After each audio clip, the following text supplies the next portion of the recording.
Welcome to the Not Sorry Art podcast. I'm Sari, the artist and creator behind Not Sorry Art. I'm so excited to talk art and creativity with you, so grab a drink, grab a snack, and let's dive in.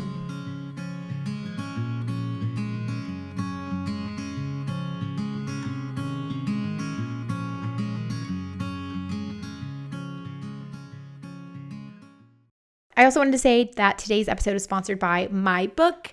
I have a book coming out. I'm so proud of this, guys. The links are already up. I'll have them in the show notes. But the book is called Modern Still Life, From Fruit Bowls to Disco Balls. It is my take on a step-by-step painting book. I am really excited about it. Not only does it have like motivational tips and tricks to keep you going in your practice, but it also has clear and beautiful and full color breakdowns of the step-by-step process in my paintings. So I could not be more excited about it. If you wanted to check it out, pre-order it. It would help me more than you even know. Hey y'all, welcome back to the Not Sorry Art podcast. I'm Sari. Thanks for being here. I'm so excited for y'all to listen to my two-part series on solvent-free oil painting. Today's part one and an interview with Natural Earth Paint founder and CEO, Leah Fanning. In this conversation, Leah and I discussed the story of her company and why she was motivated to create safe and eco-friendly alternatives to traditional solvents that don't sacrifice on beauty and performance. And don't worry, even if you're not a diehard oil painter, for you acrylic painters out there, we even take a moment to talk about their new line of plastic-free acrylic paints. Very exciting. I hope you enjoy this interview, and for more on my personal solvent-free journey and my oil painting go-tos, check out my latest YouTube video on this subject over on my YouTube channel. I include a full solvent-free demo, and I hope you guys check it out. Hi, Leah. Thank you so much for being here. If we wanted to start with a little bit of an introduction, I know I found you by reaching out through email, but I've also been lucky enough to see some of your YouTube videos that you've put out, and so I have been following a lot of that content, and I'm really excited for you to chat. But yeah, if you could just tell us a little bit about yourself and how you found yourself in a position to teach and help educate people on these safer alternative materials. Yeah. Well, I didn't actually set out to create this business. I was just, it was just out of necessity because I had gotten pregnant with my first baby. And I was a professional oil painter at the time for about 10 or 15 years and using all toxic supplies. And that's what I learned in art school. And that's what I assumed you had to use to create really beautiful professional quality oil paintings. Right. And then I found out I was going to have to paint every single day of my pregnancy in a studio. Yeah. So that's what got me to start researching how have people done it for 100,000 years, and how did the old masters do it in the Renaissance and the Middle Ages, and without using any solvents or any toxins or heavy metals. So I found a book about how to harvest your own pigments from nature, and some old books from the Renaissance with old recipes, and just started from there and started creating all of my artwork using earth and mineral pigments and different ashes and soil and sand for texture, and a whole bunch of different natural elements to create my paintings, and did that for about a year before I had the idea to create a business out of it. Once I realized almost no one at the time knew about this. There was nothing online. There was no Instagram or anything. So there was nothing to educate people. And so I just felt like I needed to spread the word that you could use these natural, truly non-toxic supplies, and it created paintings that were even more archival and more UV resistant and more radiant than synthetic toxic supplies. Yeah, I love that. Out of necessity, as so many good ideas usually come from. And I love that you mentioned that, because, kind of the predicament for me hesitating to use oils was because I always knew that there was like toxic elements to it. I didn't know if it was the paint or the solvent or the mediums.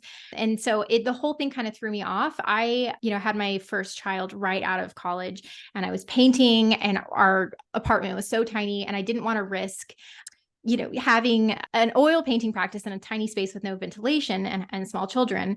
And so I gravitated towards acrylic paints, and acrylic paints are safer, I think, environment, like for your own personal environment. There's no fumes, or at least not as much as having a solvent. However, the trade-off, something that I learned kind of later, unfortunately, is that acrylic paint, if not disposed of really, really intentionally, is toxic for the environment because it's bound together with plastic. And so I found myself in this predicament where I felt like I was choosing between my health and the environment, and it was all really overwhelming until I discovered painting solvent free. And it was actually in my journey to educate myself on that I found natural earth paints. And I ended up loving a lot of all the different things that you guys sell and feature. You have glitter, and it was refreshing because I saw this, a company that was dedicated to safety, but also didn't want to sacrifice vibrancy. And I'm not saying that all natural paints want to, it's just sometimes the aesthetic of being, all natural, it can feel limiting. But I felt like natural earth paints did not have that problem. And not only that, but you guys sell glitter, and like at that point I was like completely in love and smitten. You have my heart. I am a color and glitter girl. But I'm curious, like, what, whenever you started the company, because I know you glossed over it because it's part of your journey, but that is no small feat. Like, what were you trying to focus on when you set out, and how much in the forefront of your mind was maintaining that vibrancy and color when you were starting? Well, it was number one because that was my entire livelihood. I fed myself and my family with the sale of my paintings. And so I needed them to be super high quality, professional quality paintings. And I'd always gotten headaches and body aches and strange symptoms from solvents, but also fumes from my acrylic gesso, and almost everything, varnishes, everything was causing me health problems. And the heavy metals that were in the main oil paints that most of us use, the cadmium, red, yellow, cobalt, blue, lead, white, all of that, which I later in my late 30s did a heavy metal test, and my blood was filled with cadmium, cobalt, and lead. Yeah. So, but yeah, it was definitely the journey from discovering all of that. Yeah. To where we are today. Well, and it's hard to kind of find the information on it. Even now, even in the last few years, I feel like that people have started writing books, and obviously y'all do a great job on social media, reaching out and educating. But I feel like I can't imagine how hard it was years ago to sort of learn this. But one thing I'm really intrigued by, something you said earlier, was that there was these, it sounds obvious when I say it now, but the great archival paint quality in these really old techniques that the masters had used. I'm curious what that process was like, and what books or resources really helped you kind of rediscovering these older ways of making paint and making binders that you were able to bring back into modern day and use as part of your business. Yeah, I mean, pigments are amazing. The natural earth pigments in particular, the reason that they're so much better than synthetic modern day pigments is that they're irregular in size. They're not synthetically made and all the same monochromatic. They're irregular. So when light hits your painting, it bounces off in all different directions, and creates this beautiful luminosity. And when light hits a synthetic paint, it just bounces straight back. So not only that, but the earth and mineral pigments are UV resistant and humidity resistant, and synthetic pigments aren't. And they last forever. I mean, hundreds of thousands of years. They've found earth pigment factories in caves in South Africa that are 100,000-year-olds with bowls of pigments, and they're still beautiful and luminous. So love that. But yeah, that really stands the test of time. And if you want to talk about archival, that's like the gold standard. Exactly, I know. But yeah, they simply just mixed some type of binder, usually a plant binder, a gum binder, or an oil or fat binder with the pigment, and it just lasted the test of time. And yeah, there was, I'm sure people were out there doing it, but since it wasn't on the internet or anywhere that I could access 12 years ago, I couldn't find almost anything. But yeah, I just had the most wonderful experience, and the colors are incredibly radiant. They're not just browns and yellows and grays, but bright ultramarine blues and purples and greens and micas and gold and copper. And so, yeah, I was sold Yeah. completely. Yeah, I love that. I love that it's, the luminosity of the color is in the forefront of your mind. Getting back to kind of the solvent-free practice, I never know if I can call it solvent-free because one of my hero products that made transitioning away from like a Gamsol possible for me was actually the EcoSolve. I first started by trying the oil method, and I will still sometimes use oil cleansing in my practice. But I tried spike oil, and they say it's much better than a solvent, but I found the odor to be I'm kind of sensitive to odor anyways, pretty pungent. And then I found EcoSolve and it solved my problem. Slip there. But it's such a great product. And I'm curious if you could tell me a little more about it. I'm a fan. I could ramble about it, but I want to hear from you. How did you think to use this? And what are some of the benefits for using EcoSolve?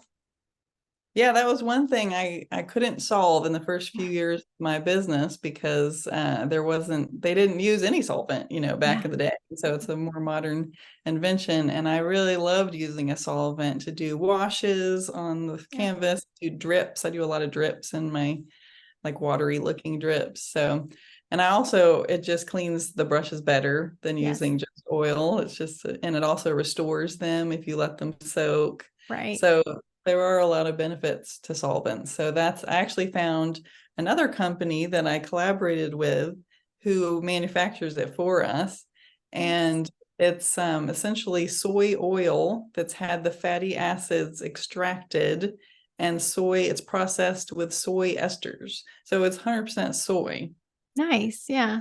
So it's technically an oil, even though it feels watery and looks watery like a normal Works like a solvent. solvent. Totally. Yeah, behaves like a solvent, but is an oil. So you Yeah. can take it on airplanes. It doesn't have all the warnings and hazardous things that a solvent does because it's an oil.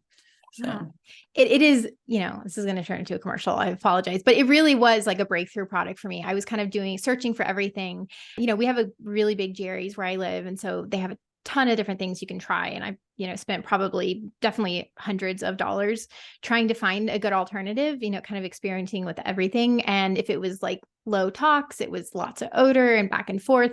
And yeah, what I love about it is, it does a great job, like you said, performing because I, at this point, was painting solvent free completely. I was using oil and cleaning with Murphy's and, having that whole thing. And I had kind of learned to adapt. But what I really missed doing was that, like, that terps layer where you do that wash and you do the underpainting. And I fell in love with acrylic first. So I like painting fast, and the all oil was just like totally getting in the way. And I kind of was like, gonna give up, and then I ended up finding it, and it was such a hero product, and I recommend it all the time. But it does have like the lightest scent, so even if you're scent sensitive, for me anyways, it totally works out. I want to talk about other hero products and the varnish that y'all have. I'm curious about kind of the origin of that, and yeah, similar story. Curious. yeah. So yeah, the natural varnish. I tend to work with a lot of collaborators and chemists and different other people that can help me develop our products, since most of them don't exist yet in the world. So we have to do a lot of back and forth R&D to get what we want. And the varnish, I worked with a man who was an expert in ancient and more original Renaissance recipes for varnishes. Oh, So cool. we started from there and then just moved forward trying to formulate a varnish for oil paintings or all paintings, pretty much everything in general. And so it's just a really nice blend of oils and resins and essential oils, and it has some shellac in there. And it's a whole like lovely recipe with all plant-based, basically edible Oh, wow. ingredients. It works great. Yeah. Yeah, it's fantastic. Because most varnishes have solvent in them, and I understand that it has to dry and and all of that. But yeah, I was super impressed, and it dries about as quick as like an acrylic varnish does, which was really nice because if you're doing it outside, you don't want, it's just a whole, yeah, it's a fantastic product. And, kind of the last, oh, go ahead. Sorry. Oh, that's okay.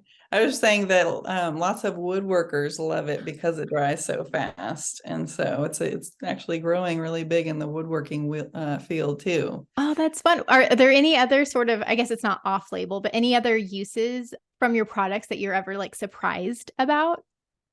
Oh yeah, all the time. Oh my gosh, we get the craziest emails of like fish carcass printing Oh my and gosh. like Indian holy pigment dances, just Yeah. so many different things. Yeah. It Oh, I would be love that. Well, when you have like your own niche in the market, that kind of opens you up to those things. I love it. One thing I'm really curious for you to talk about, something that I haven't yet tried, but I'm very excited about, is your acrylic medium. And I think you've actually recently, correct me if I'm wrong, come out with tubed acrylic painting or paints. I'm curious, is it not plastic based? Yeah, it's the way it is different from conventional acrylic is that instead of a petroleum-based resin, it's a 100% plant-based resin.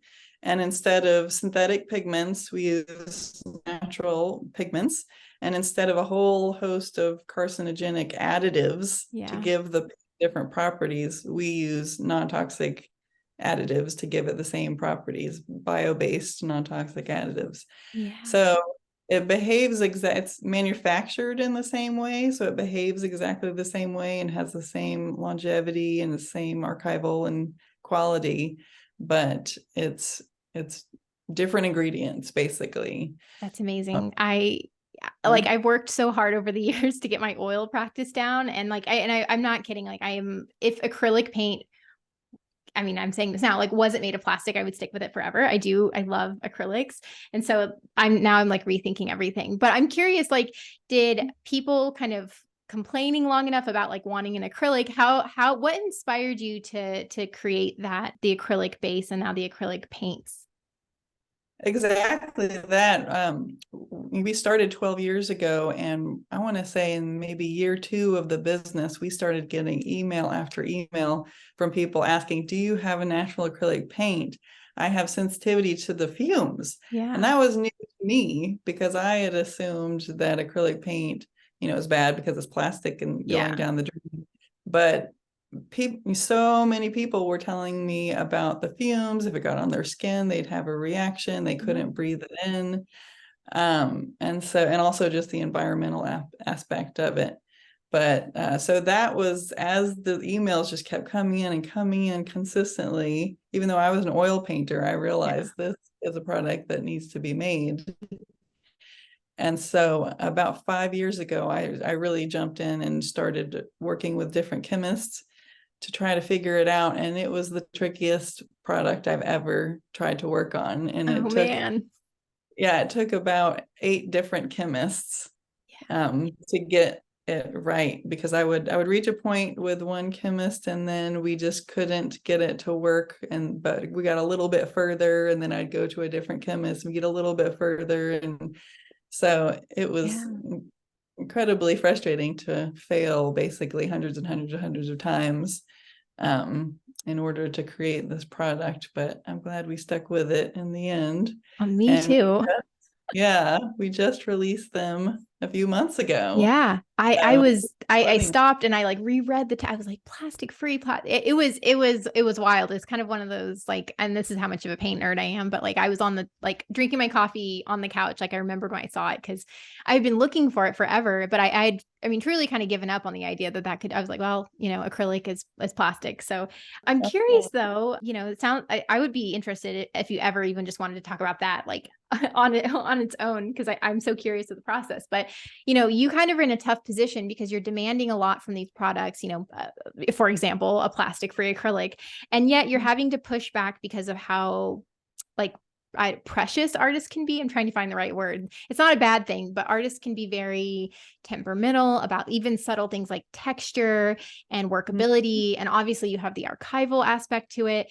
I'm curious, like, what is that process like for you, having to kind of come back over and over and over trying to perfect something? And do the chemists ever get like frustrated? Yes, they absolutely do. They're like, just release it. And I'm like, it's not perfect yet. But yeah, just being an artist myself, I know what I want and I know what other people want.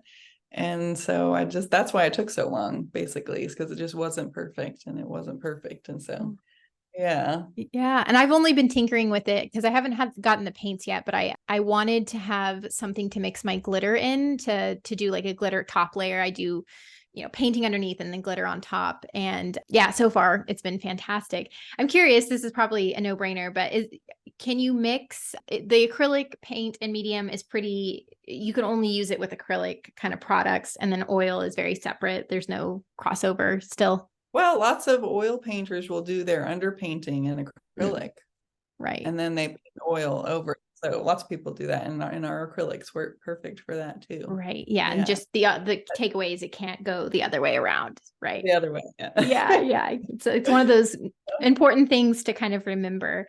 And so I guess my next question is like, do you have any like tips or advice for someone who, they're wanting to go kind of solvent free? Maybe they don't want to give up the vibrancy. Like I'm sure you've heard people's story over and over throughout the years. Like, are there any key takeaways you've heard or from your own personal experience that you would impart on someone who's like just starting that journey? If they're painting conventionally right now and they want to get more natural, like, do you have any tips or best places to start? Yeah, well, for oil painting, I would start with eliminating the solvent and eliminating the heavy metal paints that they're using. So just don't use cadmium reds or yellows or oranges or cobalts or there's lists online of just the key heavy metal paints. I would just do what you can to just completely get rid of those. I can tell you from personal experience. Yeah, and you have to be careful because sometimes they're in blends too, because they have the marketing name, and so you may not know that cobalt blue or a cadmium is in it. So you have to like, not everyone's kind of into like reading all the pigment stuff, but you have to be careful because I know I eliminated cadmiums and I eliminated the obvious, cadmium, and then I found out later, which maybe it was obvious, but that sometimes they would be used in blends. So you have to be really mindful to like read your labels and understand all of that. Yeah.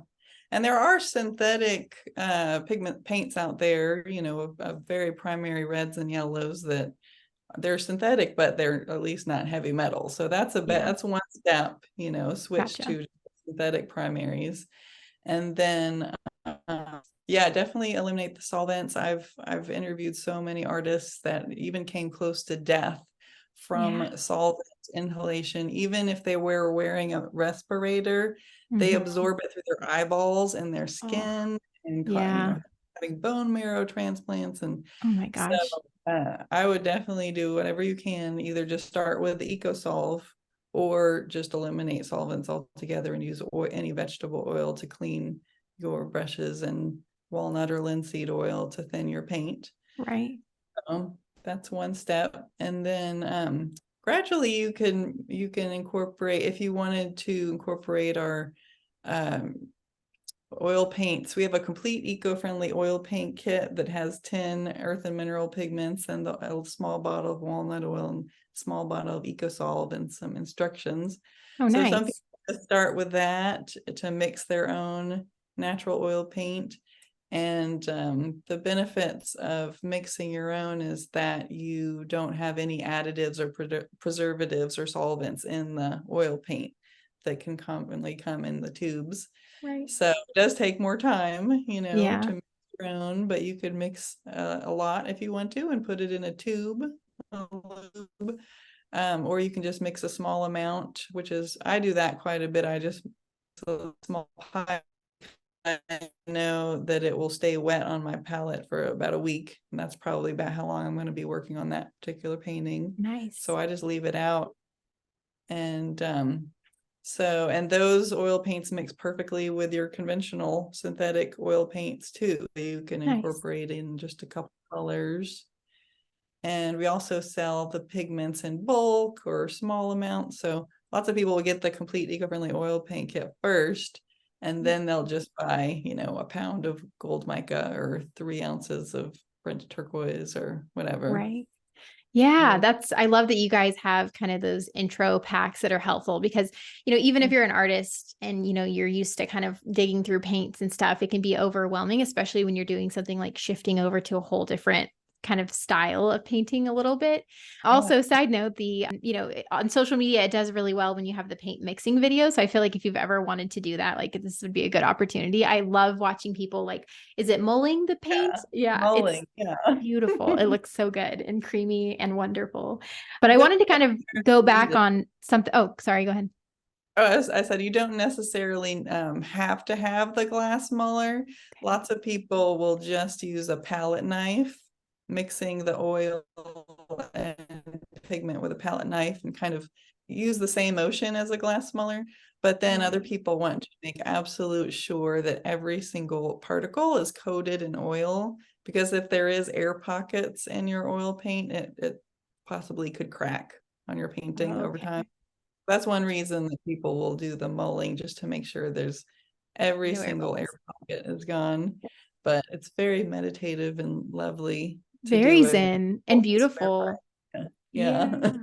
I love it. I know you could totally, I've recently gotten down the wormhole of like paint nerd, like where you learn about how to make a lake pigment and all that. And it's so cool. I feel like you could get lost in that world forever. But I did want to touch back a little bit, not to drone on about it, but like of the health kind of consequences. I feel like that's one thing, and I'm curious your thoughts, that doesn't always get, at least not in art school, and I would say even to some degree in art supply stores, of like the health and safety risks. And I think it's because like, you watch so many documentaries of artists and, they're painting without gloves and it's kind of rock and roll. But then of course, at the end of all these art documentaries, it's like, and they died of, some horrible cancer that's related to their pigment and paint. And so I think it's important, without like scaring people, to sort of impress that like, you have to be kind of an advocate for your own safety with supplies, and everyone has different thresholds. I know I had a grandma who lived to be a smoker way into her 80s, and everyone is different and everyone has different thresholds. But I think it's really important to sort of advocate for like researching, because I didn't even know that acrylics had fumes. But I also know people who have gotten contact dermatitis, I think, through acrylic paints, through exposure. And these are things I've learned in the last couple of years that I had no clue in college, and I was so haphazard with my paints. And I'm curious kind of your thoughts on like being a good advocate for yourself as far as your health. Acrylics, which I learned recently, or when I first started the research project, they have they're petroleum based, but really that's not the most toxic part of them. It's the additives. There's so many carcinogenic additives that are added into it that give it certain qualities and make it flow better, or keep the pigment from separating, or preserve it longer, or there's all these different things that you want in your acrylic paint. And so that is why I say that acrylic paint is the most toxic paint out there, because of additives. So you definitely need to be careful, and especially in your 20s, when you're young, you can paint with tons and tons of toxic stuff and you might not feel it at all. But you will feel it in your late 30s, 40s, 50s. So it's super important. I know none of my art school student friends used any protection, and they're feeling it now, and they're having health consequences now, like I did. So even though you're not feeling anything, sitting in your room with the windows closed and you're absorbing it right into your bloodstream. And as soon as anything touches your skin, it's going into your bloodstream. Exactly. So. Yeah. No, I think it's such a great message to get out. And, you got to be careful, because you don't want to, you don't want to scare people. But I also think, especially while people are young, making sure that people are aware and, making sure it's at least on their radar, I think is incredibly helpful. But kind of transitioning over to cleanup, because, so we have with paints, we have being safe and protecting ourselves. And then we also have the environmental component. I'm curious what role that took in you developing your products, and, what are some of the perks of using natural pigments in the cleanup process and disposal process? Yeah. Well, oil paints are just so great because it's literally dirt and oil. So It is it's from the very, earth. Yeah. yeah. So you can dispose of it down the drain or in your trash, and it's very, very easy. The EcoSolve it's a stronger substance. I liken it to essential oils. Essential oils are strong. You don't Yes. want to drink a bottle of essential oils. So it's a powerful liquid. So we usually have people just do that reuse thing that you do with turpentine, where you have your dirty jar of Settles. solvent, you let it settle, and then you pour out the clean, keep reusing it, and just wipe the sludge out of the bottom and throw that in the trash, and keep reusing your EcoSolve. And it can go down the drain because modern day septic systems can clean that, but it is a strong substance, so we recommend not throwing a ton down the drain. Yes. Be mindful of the amount that you do. Gotcha. Yeah. But yeah, pretty much all of our products, our natural watercolor kit is completely plant and earth based. Our varnish is completely plant based. Our eco gesso is earth and mineral based. Everything rejoins back to the earth when you dispose of it. So yeah. Well, if you're anything like me, and like a lot of my gravitation towards being more eco-friendly is because I know that I tend to be a little lazy, and I also want to be really good for the environment. I feel like it's probably a safe bet to go with things that if you aren't like, because with my acrylics, I have to go through step after step after step to clean it up because it is so bad for the environment. It sounds like if you don't want to have to deal with that headache, save yourself the money, time, and energy, and get stuff that can go back into the earth without, causing catastrophic damage. Yeah, because I remember back in my art school days that, we knew that you had to take this to a hazardous waste dump, but no one did. No, I know. So bad. So, yeah. Yeah. And it's tough because you're not putting out like an industrial amount of product, but I also think that every little bit helps. And, if you can kind of, I know for me anyways, feeling less, I don't know, burdened by that is just really a great thing, especially because like over your lifetime, just like the health exposure, you do build up your own footprint, even if it isn't a huge practice. But yeah, no, that's amazing to hear. There's not much to talk about if it all goes back into the earth, no problem. But yeah, I guess with that, I just want to, if you have any final thoughts to impart on our viewers about your company, about where they can find you, I'm going to link everything in the show notes. Your website, all the products that we mentioned are going to be highlighted in the show notes. But if you want to give any kind of parting words to anyone who's curious about your company, this would be your opportunity. I'd love to hear it. Okay. Well, I would recommend people go to our website, naturalearthpaint.com, because we have a huge resources section, and we have so many video tutorials on how to make different types of natural paint and just eco crafts for your kids, and interviews with eco artists who've transitioned from using toxic supplies to natural, and why they did it and how they did it. So there's a huge amount of information on there, and just reach out. We get questions, technical questions all the time through our email on our website, so we can help with any issues that come up. And one thing I wanted to mention too that we're super passionate about is packaging. Yes, I see that on your website. You have the option to do, I think it's plastic-free packaging, right? It's only like, it's an add-on that it's only like $1 extra, and you can, and then I actually will reuse the packaging, so it pays for itself. Yeah.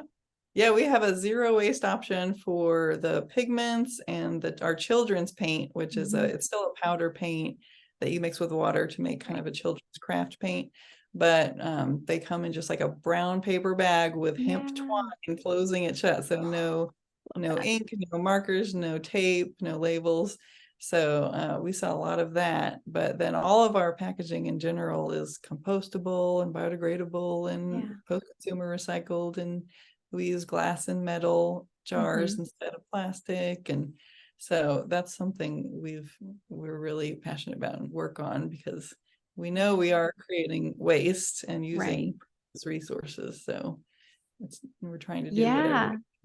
That's such a great mission. I love that. And I'm curious kind of on my own personally, if, I am accumulating a couple, not too much because I don't go through it too fast, but, EcoSolve, the metal containers, do you guys have like a buyback or a, send back kind of option for those glass bottles and the metal bottles?